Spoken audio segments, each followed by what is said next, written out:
Hi there, and welcome to another live on YouTube. Let's enter into the room from backstage. Mr. Richard Smith, cutting it fine. So I think he's been running. How are you, Richard? Ooh, apologies. I had you on YouTube in the background, and I could do you 3 times. All right, okay. Good day. How are you? Good day. I'm doing good. Yeah, I'm doing very well.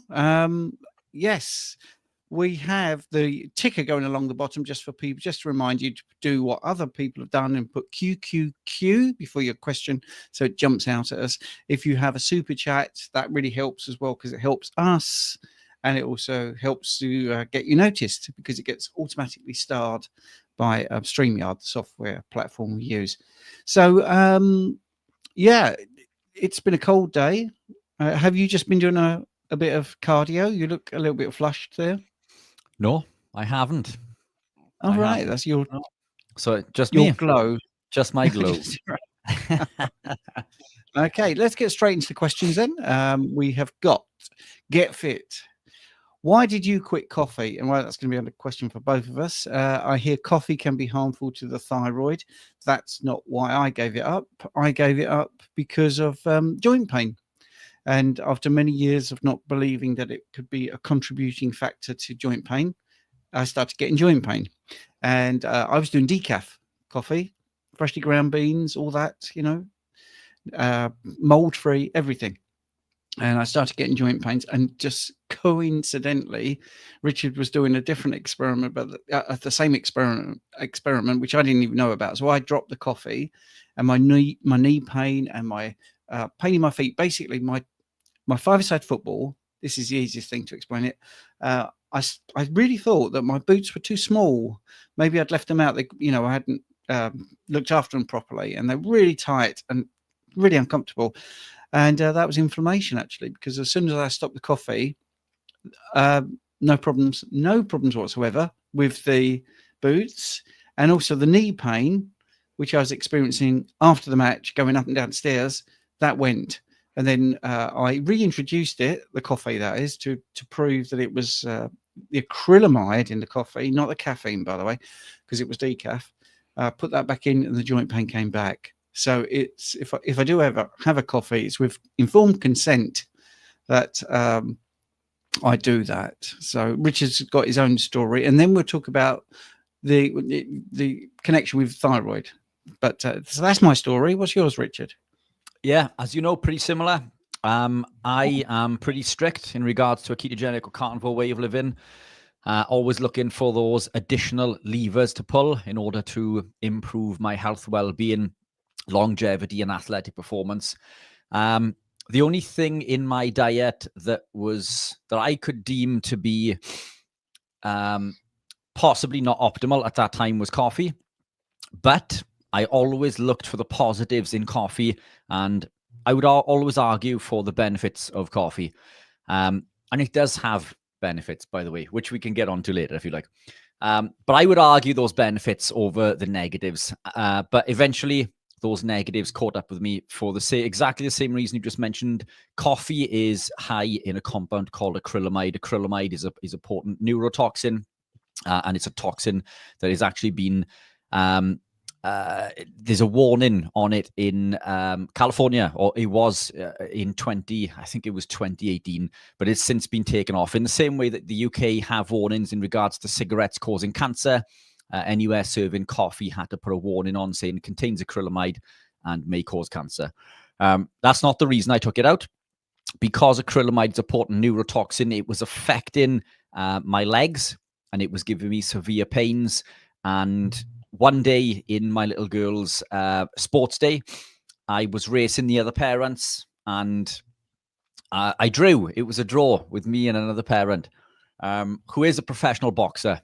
But it was the two of us, who is a woman, by the way. So it was a draw, which I was disappointed. Not having done any training, but having been doing a little bit of running, I was disappointed.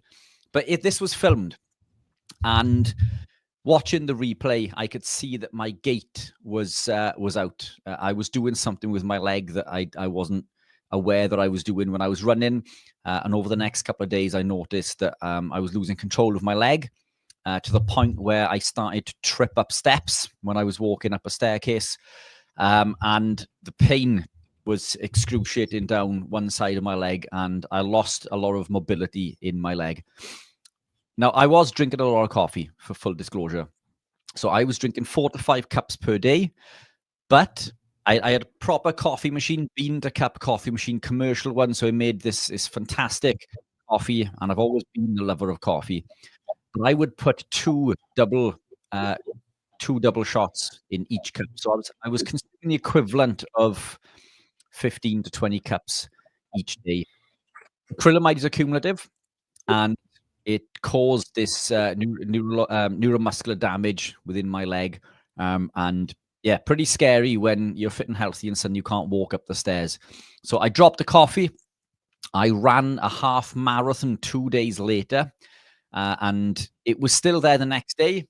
The day after, so there was 2 days in between. The day after, it was a little bit better, and on the third day, so on the day of the half marathon, I was unsure if I was going to be able to complete it because of the pain that I'd felt. I hadn't been able to train for this half marathon, but I did. I ran the race. The effect of the acrylamide sort of kicked in just over halfway round, but I managed to finish it, and I managed to PB, which is fantastic.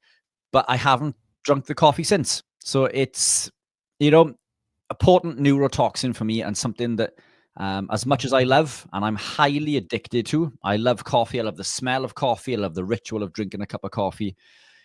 It proved to be incredibly damaging to me. So I took that out. The mycotoxins also. So Steve, the coffee that you were consuming was a pretty good brand as far as coffee goes, mycotoxin free.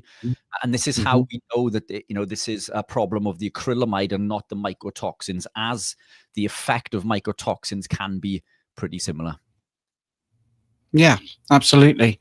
And to answer the second part of the question about it being harmful for the thyroid, that might come from the fact it's a stimulant. If you talk about caffeine, because obviously that has an effect on cortisol. Cortisol is obviously, I say obviously, sorry, for some people it isn't, but cortisol does have a role to play in thyroid function.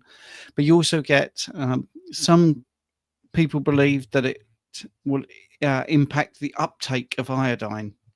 So that's the main reasons why coffee can sometimes look as if it's affecting your thyroid. I think there's other things as well, actually, which are more important. Rob has done a super chat, which is very kind. Good evening, chaps. Brilliant new video from Dr. Paul Mason on the Low Carb Down Under channel. Trust issues, how bad science sells drugs. Yep. Quite upsetting, I'd imagine that would be, because he's very good with all his facts and figures and his stories, and it's frightening. It's absolutely frightening. I got very depressed when I wrote the statins book. I'm so glad I've got that out now. But people that have read it said it is depressing what they get away with, the pharmaceutical companies, and they do. They get away with it, basically, or try to get away with it.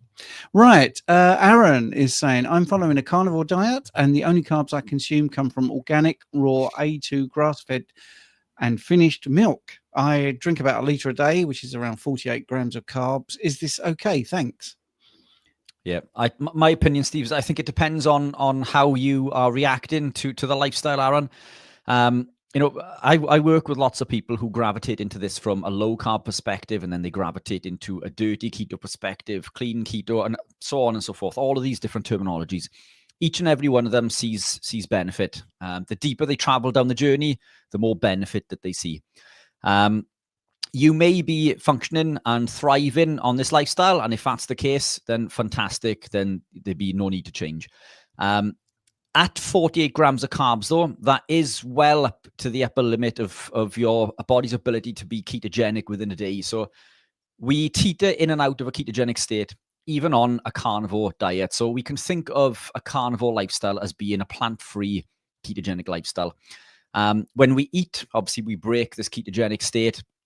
We activate mTOR. So AMPK and mTOR are like a seesaw, if you like, they work against each other, but they both always activated, but one just predominates. If you want to see the benefit from the ketones, beta hydroxybutyrate, which your body makes, that amount of carbohydrate may be enough to hinder the maximum capacity of that benefit. That doesn't mean to say that you're not going to see any benefit at all. The second thing that I'd add to this is even A2 milk still damages the gut. Casein can be problematic. It's far less likely, and it does so much less than someone who is eating a standard diet, who consumes things like wheat germ agglutinin, phytohemagglutinin, so the type of carbohydrate binding proteins that we'd find in wheat products and from plants, which damage the gut lining, alcohol, and so on and so forth. But if you were living a fairly strict carnivore lifestyle and you healed the gut, then the consumption of A2 dairy can be well tolerated generally. But I do believe the overconsumption can be problematic in many people. But we are all individuals. So I bounce it back to the first question on how are you feeling? Are you thriving? If you feel well, if you're happy, if you're achieving your goals, then fantastic. If you're not, if you don't feel that you have the energy, if you still feel that you have the brain fog, if there's something that isn't quite right, then try to remove that for a little while and see how you get on.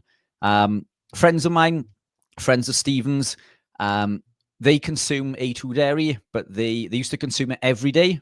After speaking with us, they've noticed a few things that may have been problematic, and they've taken it out, and now they put it in now and again, once or twice a week as a little treat.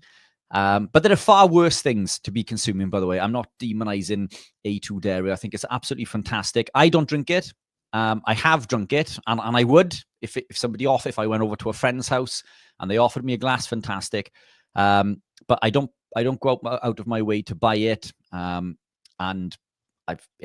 it's not something. I don't consume milk in any form. We're not designed to consume milk from another mammal, especially past the age of infancy. So we're not designed that way. But there are people within the community who thrive. So again, my take, Aaron, would be to bounce it back to the original question. And how are you feeling? Yeah, I think that's how I would have answered it as well, actually, about how you're feeling. But that's important with every single question. If someone says, I'm eating avocados, is that okay? The first question is, well, how do you feel? Because if you feel amazing and you take them out and you don't feel amazing, maybe there's something in avocados for you that's working. Yes, and I know avocados are not carnivore, just using that as an example. I mean, I definitely tolerate A2 better than A1. And when I looked into it, I mean, I don't drink milk, I'm the same as Richard, but when I did, I think it's because the A1 beta casein protein releases a thing called beta casomorphin 7, which is BCM7, which A2 doesn't release. And I think when you start getting into sort of the different compounds in these different foods, there's always a reason why one is particularly good over another one. So, right, let's go on to the next question. I hope that answered that one. Aaron, don't forget you can super chat people if you want to jump the queue. Ribeye Rob has already done that with his pronouncement, which was very good. So now we're going into reflux sucks.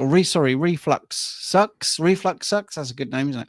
Hello. I was wondering how people who eat only ruminant meats with a fat source like tallow, no dairy diet, would get enough calcium and not cause bone loss or other issues.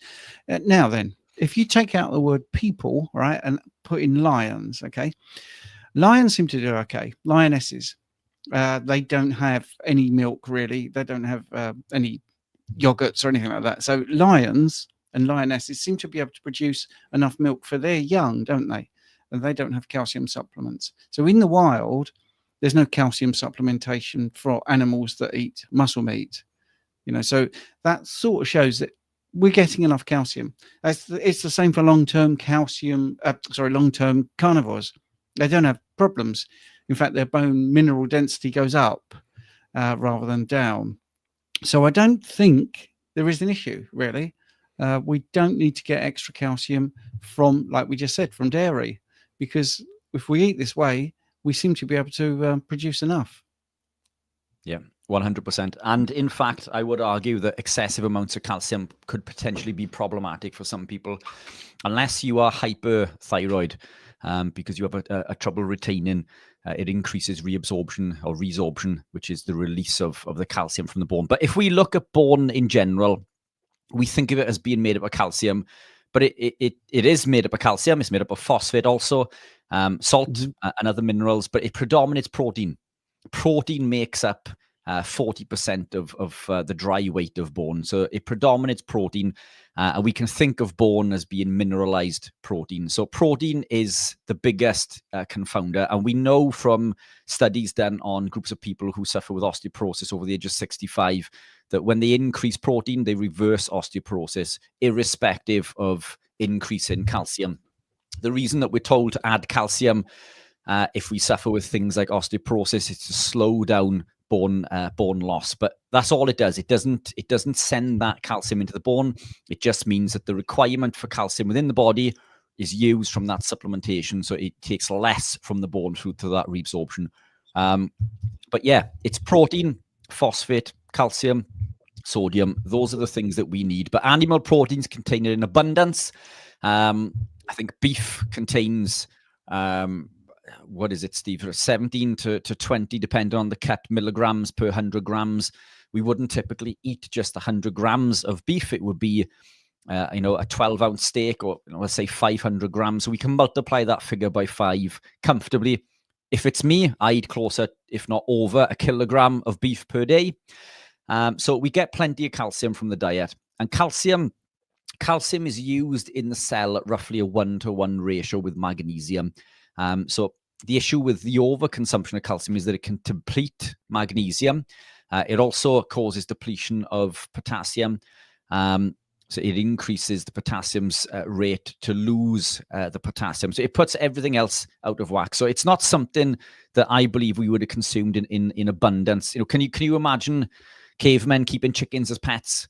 I can't. I think we would have found a chicken. We would have eaten a chicken. If we found eggs from any animal, we probably would have eaten those also. But I don't think they would have made up, the daily part of our routine. And the same with milk past infancy. I don't think we would have kept animals for their milk through the Paleolithic period. Now the argument there is that we live longer now, but that isn't strictly true. If we look at the average age past infancy, it's actually very comparable to today. It's just many of the newborns were open to the cold weather, the extremities, other animals hunting them down, no antibiotics, no fire or warm clothing, and living in caves or wherever for that matter. But we were open to the elements. So newborns are obviously going to struggle a lot more. Plus, we had to hunt our food each day. So it's, you and I, Steve, can go a few days. Well, we can go considerably longer than that without eating because we're ketogenic, obviously. But newborns, obviously need their food. And they're just a lot more susceptible to the extremities of life. And when we factor in those skeletons, then it does bring the average down. But if we look at the average age past infancy, it's actually very, very comparable to modern day. Brilliant answer. That's absolutely brilliant. Thanks for all the questions coming in. Just to remind you, if you put a super chat, you can jump the queue and also support us. Don't forget to put a QQQ in front of your question to get noticed, which would be really good. I like this name, Just Some Guy, as a question. Hello, I recently watched some videos that said vitamin D supplementation is not good and the testing for it is not accurate. Got to get your opinions on vitamin D supplementation. There is a few of those sort of videos floating around, and some of them make a little bit of sense. For instance, if you supplement with vitamin D, what they're saying is there's a potential that you could get toxic levels of vitamin D because you're not going through all the processes from the sunlight through the skin, through the liver, and all the different things that happen to make vitamin D3. That could be one of the things that you're alluding to.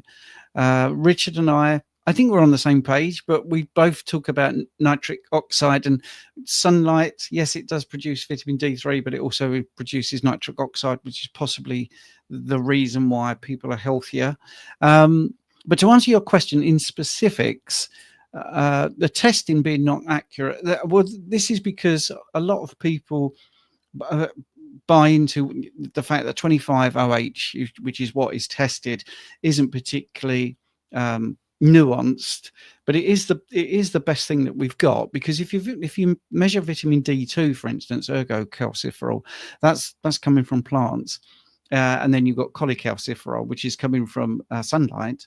Well, 25OH is from both, because it's the next step. So it is a better measure, but there are other measures you can do as well. Bloods are never perfect, but it gives you some idea. That's the thing. So whether they're accurate or not, all blood tests have a plus or minus reading. For instance, ferritin is huge. I think it's something like 25% plus or minus. That's how bad that is.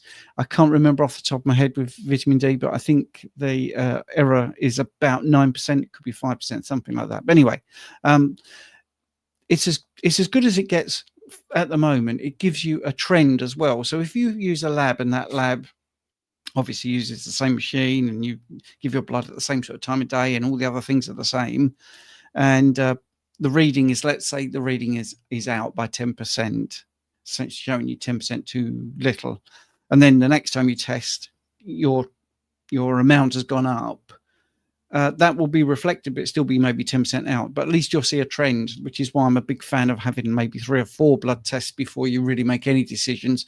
But also go back to supplements and their benefit, as in, how do you feel? You see, now I've taken vitamin D3 supplements and feel no different.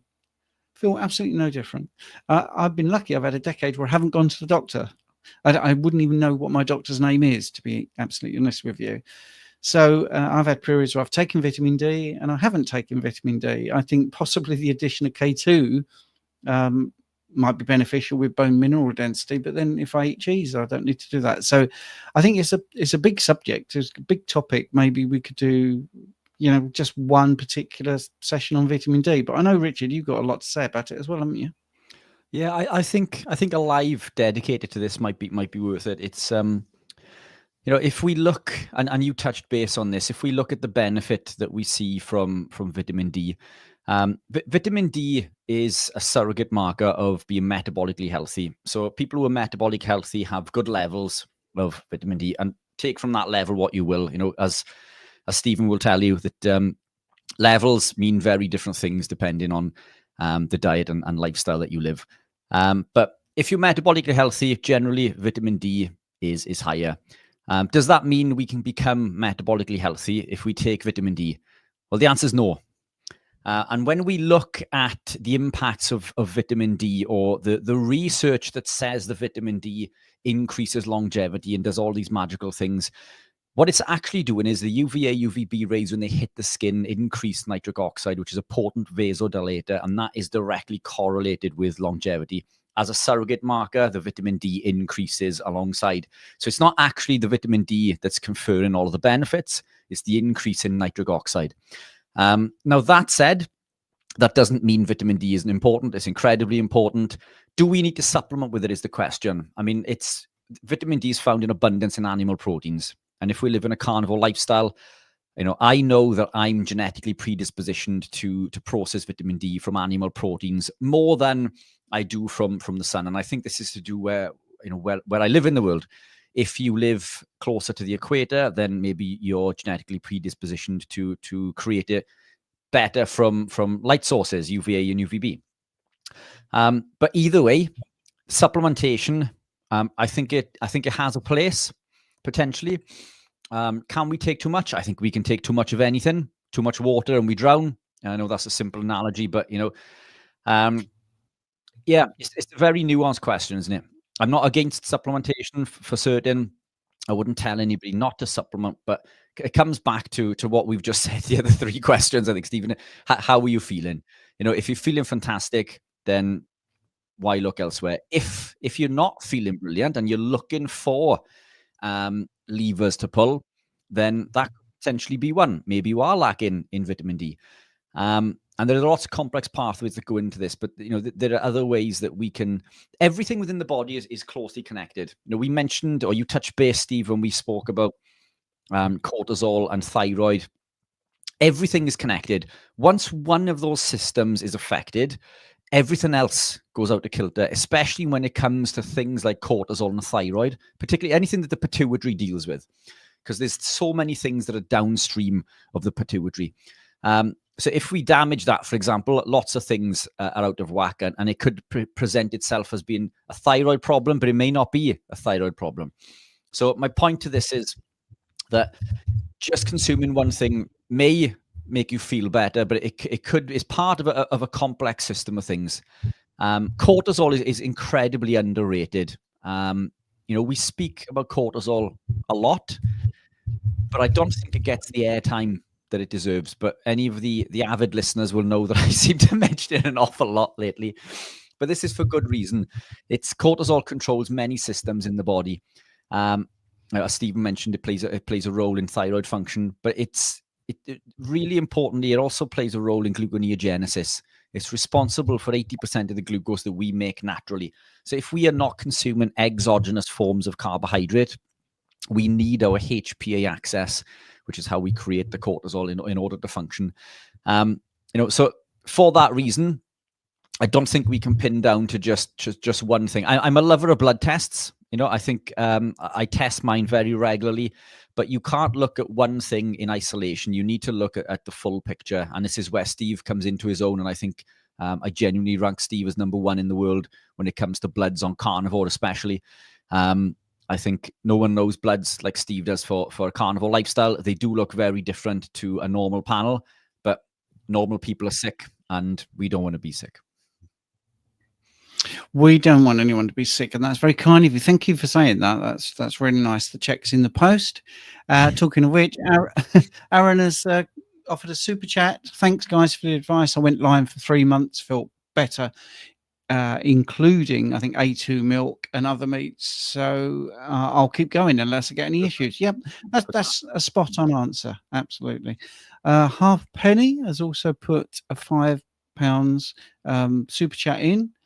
And she says there's a question earlier. Right, so I'll try and find Halfpenny's question. There we go. That's a dandruff one, I think. But yes, why do I get dandruff when eating cheese? Have been carnivore for about 19 months with a few breaks when on holiday. Yeah, it could be a case of intestinal permeability. So again, but cheese is usually far less problematic. Cheese, I can operate on cheese fairly well. The downside to me for cheese, when it's real cheese, by the way, is the casein. So it's the calcium. It's the overconsumption of calcium that causes issues for me because of my migraines. But again, that's a talk for another day. But generally, people who are living a strict carnivore lifestyle, they seem to do well or be able to cope well on cheese. But cheese does contain casein. Casein can cause intestinal permeability. There's far less in cheese than there is in milk, by the way. But it can cause intestinal permeability. Intestinal permeability leads to autoimmune issues, itchy skin, psoriasis, and all these sorts of things. And that's where the dandruff issue is probably coming from. So I know this is a super simple answer, Halfpenny, but if it's causing issues, take it out. If you eat the cheese and it's having a negative effect, then take it out. Or you could at least try a different brand to start with. If I love cheese, for full disclosure, I wouldn't want to tell anyone who is a fellow lover of cheese to quit it, because cheese works incredibly well for me when consumed in moderation. But look for cleaner sources. See if you can find one that is a lot of the cheese in the supermarkets contain lots of other nasties. But the one I picked up going back, it's probably 2 years ago.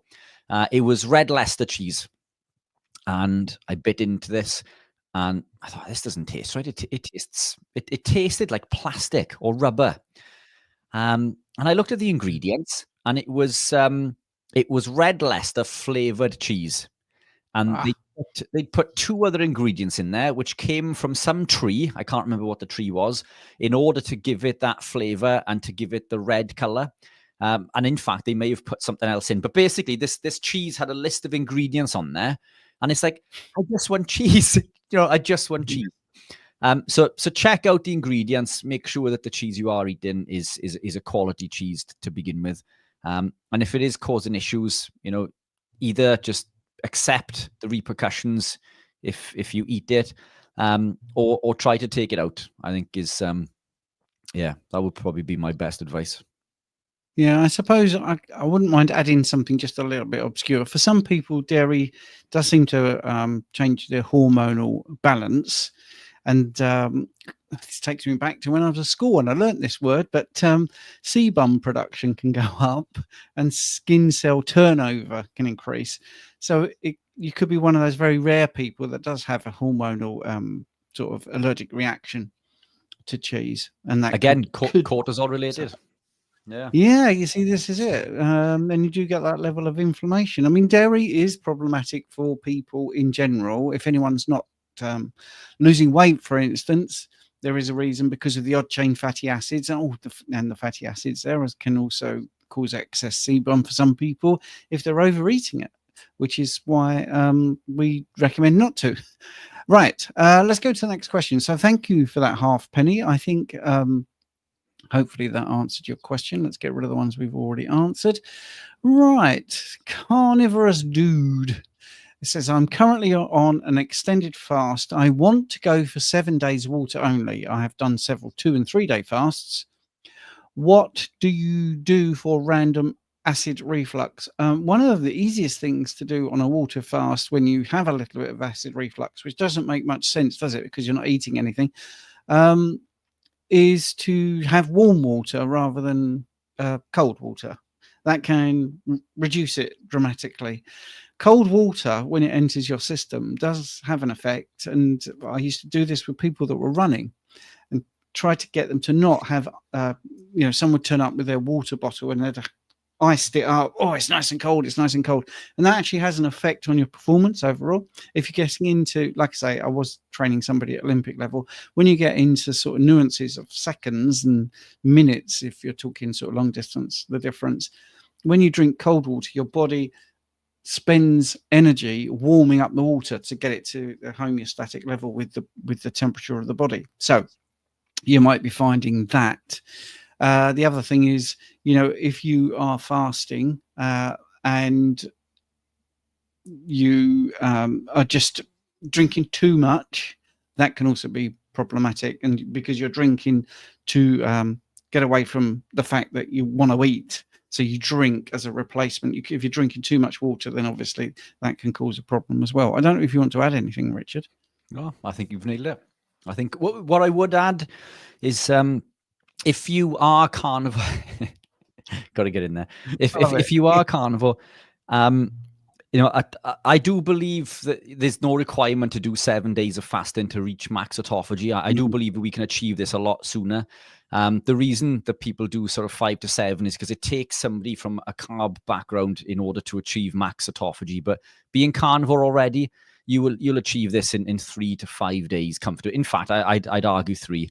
But that's not to say don't do the fast, but it's food for thought, or not food for thought in this case if you're fasting. But I don't believe that we need to do these extended fasts for 7 days to elicit the full effect of autophagy. We are reaping the benefits of autophagy, mitophagy, brown fat activation, BDNF activation, increased lipolysis, and the list goes on and on, constantly when we are in a ketogenic or carnivore state. So all of these things we achieve irrespective of fasting. So I don't do the super long extended fasts currently. Excuse me. I tend to fast each day, but I don't do the fast on purpose. It's just I'm not hungry. So if I look back when the last time I consumed food, it's usually like 16 to 18 hours, but I'm not doing that. I'm eating when I'm hungry. If I'm not hungry, I don't eat. I tend to eat 2 meals a day. If I am fasting these days, 24, 48 is probably towards 72 at a push. I think I did last year. I may have done 2 last year for 72, but I haven't gone well beyond that or anything beyond that for quite some time. Cool, thank you. If people are wondering, if people are wondering why did I laugh, very often Richard says, "No, I don't really want to add anything," and then add something fantastic, which happens a lot, and I don't mind that at all. Right, I'm just going to share a screen for a second, just for those people that like what's happening and they are worried because their questions aren't being answered.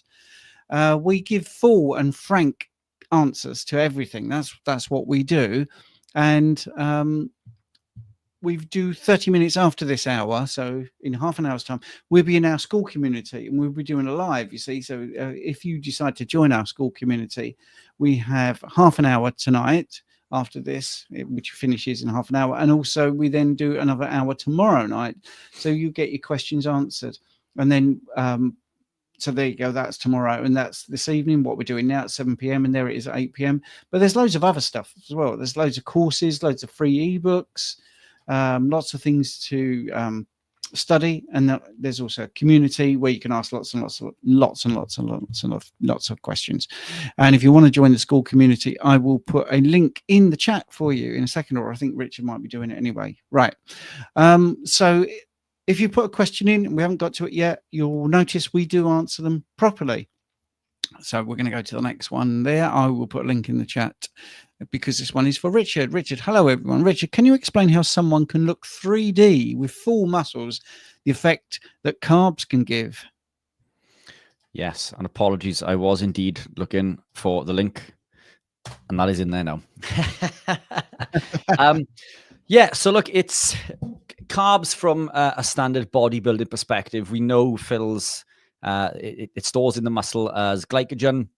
For every 1 gram that we store in the muscle, we'll hold 3, potentially 4 grams of water. So it gives us this big full look. Now, the interesting thing, or one of the things that is a misconception, is that one who does not consume carb does not have muscle glycogen.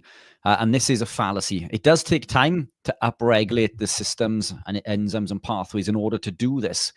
But we know that fully adapted ketogenic and carb athletes, for example, produce as much, if not more, muscle glycogen than the carbohydrate counterpart. So when we are training in the gym, we do increase, we make glycogen via gluconeogenesis. We create glucose through gluconeogenesis, which comes from the lactate in the muscle. So the lactate builds up, the hydrogen ions are unable to buff. So the lactate is sent to the liver, and the lactate is sent into what I would call almost a reverse of glycolysis, bar the difference of 3 enzymes, and it creates glucose. So instead of converting glucose down into energy, then it's put this almost in reverse, and it is a different pathway, but they are very similar. So we create glucose, and then we have glucose in the blood, and we can store this and replenish muscle glycogen to equal amounts to a carb athlete, irrespective of consuming carb or not. Now, in the early days, and it does take a long time, it can take up to 12 months to fully adapt. So it can take an awful long time to see this result. What you can do in the interim, in order to fill the muscle, creatine monohydrate is fantastic for filling the muscle. That will also increase strength. It'll increase muscle size and volume. And creatine, because it adds water, that pulls water into the muscle, it increases leverage, which will actually make you stronger. So yes, creatine does increase strength as well as muscle size. It's fantastic for the brain also. And we can manipulate it with salts. So we can consume more sodium before we train, for example, and after. And anyone who's living this lifestyle probably consumes a lot of salt anyway. But I consume a lot of electrolytes. Oh, you can't see any salt gone in there now. Not coffee, by the way. It is my electrolytes. I consume these, which have a very good ratio of sodium potassium, which allows for that bigger, fuller look also. Not that's what it was designed for, by the way. Now, the third or fourth, I can't remember how many we've mentioned, is fat. So we can store fat in the muscle to a higher capacity via the intracellular myolipids. So we can, an average person who's training bodybuilding, for example, on carbs will store maybe 5%. We can store at least twice that. But again, it is an adaptation. It does take time, and it can be incredibly disconcerting if you're coming from a carb background, because you are going to see a little bit of that 3D look disappear. But bodybuilding is an illusion. It's looking big in certain places and narrow in others. So when I competed, I was incredibly small on stage, believe it or not, but I looked huge. And even if I was stood next to someone who was a foot taller than me, I still looked bigger because my waist was narrower, and the difference between my delts and my waist was more prominent. So I actually looked bigger than the people who were actually bigger than me. And I could actually stand directly behind some of these people and you wouldn't see me, but put me to another side and I would look bigger. So it's an illusion.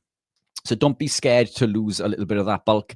Concentrate on burning the fat, because you're going to look bigger, that illusion, when you start to lean up around the midsection, because once this goes away, everything else starts to come out. You start to get veins where you didn't realize you could get veins. All the striations and ligaments and all of these things are going to pop out, and that is going to give you a much better aesthetic look also. So there are things we can do, but the key to this again is adaptation, and it can take some time. Excellent. Bobby has done a super chat, and therefore her statement comes up. Jump the queue. Love your hair, Stephen. Thank you very much. You know, I don't really like my hair, but that's a nice thing to hear, so I appreciate that. Nancy, who was going to mention last week that she likes my shirt, I said it this week, so that's good. And then we got a couple of questions with super chats. Fax Trader, or FX, sorry, Trader. $2. Thank you very much. Every little helps. Do we need to eat any fiber to feed our microbiome? No. No, we don't. Of course we don't. But of course, Richard loves this subject because there's a big subject for me straight afterwards. So Richard can answer this one, and then I'll do the one for Iggy Pop Drop, who wants to talk about some bloods. Awesome. Fantastic. So look, you know, what is fiber? You know, we look at fiber as being something that feeds the gut microbiome. And it breaks down into a short chain fatty acid called butyrate, and it feeds the colonocytes in the gut, which is fantastic. But is fiber the only source of butyrate? No. Animal proteins also contain isobutyrate, isovalerate, and propionate, which are all forms of butyrate, which feed the colonocyte at a higher rate than butyrate from plants. So we can think of animal proteins as containing animal fiber, if you like. But fiber from plants, we do not need. Fiber is a subsection of carbohydrate, and carbohydrate is not required within the human diet. In fact, fiber from plants is incredibly damaging. It's one of the main contributing factors to things like diverticulitis and IBS, along with the grains and the wheat germ agglutinins. But this is probably a talk for another day. So fiber, I don't believe confers any benefit. In fact, I think it's damaging. It's an anti-nutrient, and we know it's an anti-nutrient. This is why we're told to consume it with carbohydrate, because it slows down the absorption, but it also slows down the absorption of all the other nutrients that we're consuming. So we don't want to be consuming fiber. When we consume animal proteins, and we're coming from a plant high background, should we say, the gut microbes go through a process called die-off. And this can be seen as a negative because we think that we're losing alpha diversity in the gut. But all that's happening is the gut is changing towards its new energy source and its new nutrient source, which is animal proteins and natural fats. So the bacteroidetes will predominate, and this will grow. And in fact, studies have shown that a whole animal-based diet will increase the alpha diversity in the gut beyond what is capable of consuming plants. So it's a fallacy. So we don't need that. Now, but the interesting thing also is that technically we don't even need the butyrate from the animal proteins, because if you were living a ketogenic and carnivore-based lifestyle, we produce beta-hydroxybutyrate. So when we consume fiber from plants, that fiber is broken down into butyrate, and that butyrate binds to the colonocyte, and then it's further broken down into beta-hydroxybutyrate, which is the ketone body that you and I make naturally from living this lifestyle. But it only feeds the colonocyte that it comes in contact with.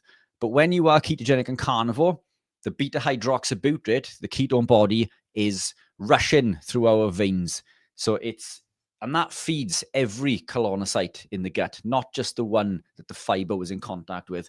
So you don't need fiber from plants.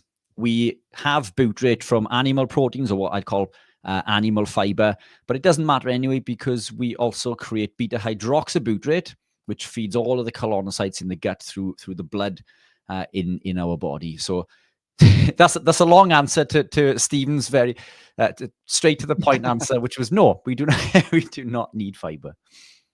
No, but it was very specific. FX Trader put in the microbiome, which is always thrown up as a reason for eating fiber, and it just doesn't hold water. unlike fiber, which holds loads. Right. Okay. Iggy Pop Drop, thank you for your patience. I just want to point out, you see, that was a very full answer. And that was asked at 7:32, and it's now 7:44 in the UK. So if we don't get to your question, I really do apologise, which is why the super chat really helps, because it helps us and it also gets you highlighted. Iggy Pop Drop question here. Testosterone 457 free T. For those that don't know, that just means free testosterone 29, bioavailable testosterone 58, sex hormone binding globulin 75, luteinizing hormone 1.1 US units. Any tips for increasing free testosterone and lowering sex hormone binding globulin besides working out, which I do? Right. Okay. Well, obviously the first thing nutrition wise is adequate protein. If you're carnivore, you're probably doing that too. You could optimize zinc. That would be a really good thing to do, because that will help those numbers, especially zinc from red meat or oysters. And boron supplementation has been shown to lower sex hormone binding globulin. Well, why is that important? Because SHBG is a protein that binds to testosterone and stops it being bioavailable. Now, that's the answer to your question. I don't feel you got your money's worth, but I'd just like to broaden this out. Is there a symptom where you're worried about your testosterone? Is your libido low? Is your performance in the gym really bad? Because you can have low testosterone and be absolutely amazing. And I'm thinking of Dr. Sean Baker, for instance, as somebody that puts his bloods out there and has low testosterone, breaks records, world records, and looks pretty mean. I remember when I went carnivore at 55. I'm 60 now, but when I went fully carnivore on my 55th birthday, I saw a difference in my testosterone in about an increase of about 51%. I can't remember off the top of my head, but it was very quick when my testosterone went up, shot up. I'm not a big fan of numbers, but anyway, hopefully that has helped you. So if you're doing your resistance training, which is good, you should also make sure that you get enough recovery in. That sometimes is a problem. People overtrain when they're trying to boost their testosterone. Obviously, therefore, adequate sleep is going to help reduce your stress, all the normal things that you're going to hear people say. Try and get some good omega-3s from fatty fish. I think that would help. And there are some people, and I've done a lot of bloods over a decade of private blood testing, that find raw milk can change these numbers to how you want. But I'm not saying that you should do that. That could be something to try if the other things don't work. I would definitely try a boron supplementation and just increase your zinc via food if you possibly can, by including oysters or red meat. Right. Unless you wanted to add something to that, Richard? Yeah, I think, look, circle back to what you just said in regards to how you're feeling, because that is the be all and end all. If you're feeling fantastic, then it's not a problem.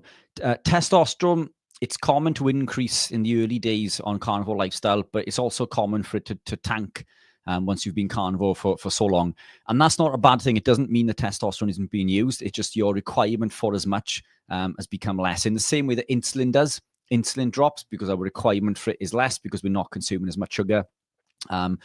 We see the same with T3, and I believe it's the same with testosterone. And the reason being is testosterone is used in energy metabolism of glucose. So if we're consuming less glucose, we have less testosterone because our testosterone is less to require for that. It's used in fat metabolism also. So if we have less body fat, then common sense says that we need less testosterone to do that. Red blood cell production. Testosterone is required for this also.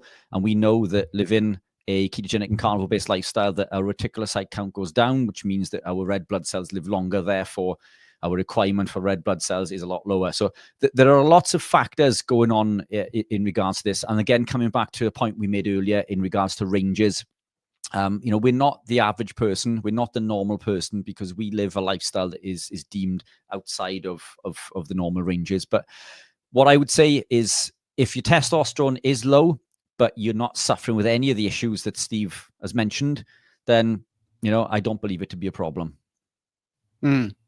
Yeah, it all comes back to symptoms, doesn't it? I'm just going to check if there's any more super chats. I don't want to miss our super chats and let people really fed up. If not, we'll go to the other questions in the queue. So here we go. Kev D. To continue the hot drinks theme, have either of you managed to make a meaty drink along the lines of homemade Bovril? In these cold months, a hot, healthy drink is the thing I crave the most. Yeah, it's I haven't. It is something I'd love to do. The most recent creation that I've done, which Kev, you may not consume if you're strict carnivore, is a chocolate MCT. So it's medium chain triglycerides. It does contain a little bit of cocoa powder and stevia. And I made that for my daughter because she loves hot chocolate. So it's a fantastic way to give ketones to her brain, and allow her to thrive through drinking something that is nice.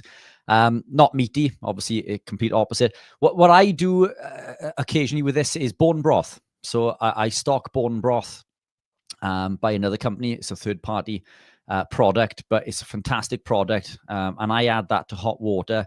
And sometimes I use it as a gravy also. So if I want some taste or flavor to my meat, which to be honest isn't very often because I just chuck my steak in the pan and there it is. I don't even add fats to cooking. But if I do want some taste, I'll use bone broth in hot water, and they come in loads of different flavors. And also the electrolytes. But again, they do contain stevia. So if you are a super strict carnivore, then maybe not the one for you. Although lots of carnivores do use that, especially in the cold winter months. But an interesting one. If there was a market for it, it could be a product that that I look into. But it's incredibly expensive to manufacture products from scratch.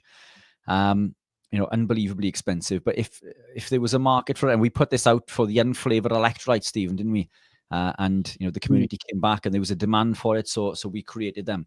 But it's certainly one to think of. But bone broth would be my go-to.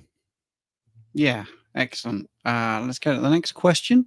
Nina, someone has said your blood gets more cloudy because of hormones if you eat a lot of meat. I don't believe it, but can you explain it? I can explain where the myth come from. It's a misinterpretation of experiments because they did it on Game Changers when someone had eaten a burrito. And if you have a high fat meal, don't forget, burrito isn't meat. It contains meat, but it also has a tortillo sort of thing. You get postprandial lipemia. Emia is anything in the blood, so that's a lipid in the blood, and that's an absolutely normal temporary phenomena that happens if you take the blood immediately after eating something that's got a lot of fat in it. So it's such a ridiculous thing to use that, because if they had somebody eat and then fast, which what you should always do when you're doing blood tests, unless there's a very specific reason. For instance, if you want to pull the wool over people's eyes and misinterpret an experiment, or you have a condition where you need to not fast, which is very, very rare when it's blood testing, you'll get that cloudy appearance. But that same person, if they'd have just then fasted for 8 hours and had their blood taken, they would have no cloudy blood. They would have blood exactly the same as everybody else. And you could get a vegan, and you could have a vegan meal with fats in, and you could take the blood straight away, and you get cloudy blood because you get postprandial lipemia. So it's there's a swear word I'd like to use, but I'm not going to. So it comes from propaganda, basically. And you shouldn't believe it because it's propaganda, right? So we'll go to the next question, which is from Tom J. Dr. Chafee recently stated his hypothesis that on carnivore, for example, elevated Hashimoto antibodies are not as harmful as in the standard American diet context. Not sure that is how antibodies work. Thoughts? Yeah, I understand that. Oh, sorry. Go on, Richard. No, go on. You fire away. No, go on. I'm interested to see what you're going to say because you dived in there. Yeah, it's anything from a standard American diet is going to be more inflammatory. it's everything that we consume from that state is going to be more problematic. We constantly have antibodies in the system. We constantly have inflammatory stimulus. Eating meat it causes inflammation, and oxidative stress. So these are things that happen within the body. Things are highly problematic when we consumed, or if we are living a standard American diet in which we are insulin resistant, if that's even a term, but for the context of simplicity, we'll use that. If we're insulin resistant, if we're consuming high levels of vegetable oils high in oxidized omega-6 linoleic acid, then we're going to suffer with more issues. If a simple one would be gout, for example. If we look at the offending compounds in gout, they're found in normal tissues, yet it's an inflammatory stimulus that triggers that pain from the gout. So I think where Chafee's coming with this is through we always used to think it was a process of molecular mimicry. So the body would start attacking other proteins in the body that look the same through intestinal permeability. But I think his hypothesis is that it's not the body attacking certain things per se. It's the proteins that are coming in through the intestinal permeability that are binding to the tissues that are causing problems. So I can get on board with that. I think it's plain and simple. I don't know if you have anything else to add, Steve. Yeah, well, I've not seen him talking about it, to be honest, because I'd like to know what he means by elevated or slightly raised, maybe compared to 3 months previous or 6 months previously. We've only got like 3 minutes to go. So the thyroid, I've done a brilliant video. It came out last week about the thyroid, how it functions, and how on this way of eating you could have 50 days worth of thyroid hormone stored, compared to not even 1 day in a sort of plant-based way of eating. So when you look at thyroid peroxidase and thyroid globulin, they are absolutely essential in the functional units of the thyroid to make thyroid hormone. Antibodies, believe it or not, have a role. Actually, if you have zero antibodies, there's also a problem, because they are sort of a rate limiting step. You don't want too much of anything. So the body is really smart. Antibodies are in the body for a reason, and they're coded for by genetics. Now, if you have 0 days or 1 day's worth of thyroid hormone, you're going to have a certain amount of thyroid peroxidase, and you're going to have a certain amount of thyroid globulin, and therefore you're going to have a certain amount of antibodies in relation to those numbers. Now, if you've got 50 days, so let's say you've got 50 times the amount of volume in the colloid of the functional unit of the thyroid, and therefore you will have more TPO and more TG, you're therefore going to have slightly more antibodies. And I see this with bloods, because if people start to supplement with, say, iodine, where they've been iodine deficient, therefore their amount of thyroid function and production of thyroid hormone goes up. They see a small elevation in the antibodies. Not a problem. Also, again, we go to symptoms: unexplained weight gain or loss, hot or cold, all these different symptoms. Are they happening? Are you having thyroid problems, as in symptoms? Metabolism, temperature regulation, all those sort of things. So I think you can get into the weeds with that, Tom. I think it's a great question. I haven't seen what he said, but that would be my guess.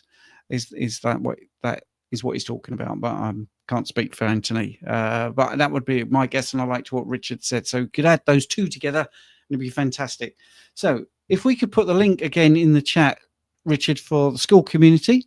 I am on it now. And if people do want to join, we will see you over there, which would be fantastic.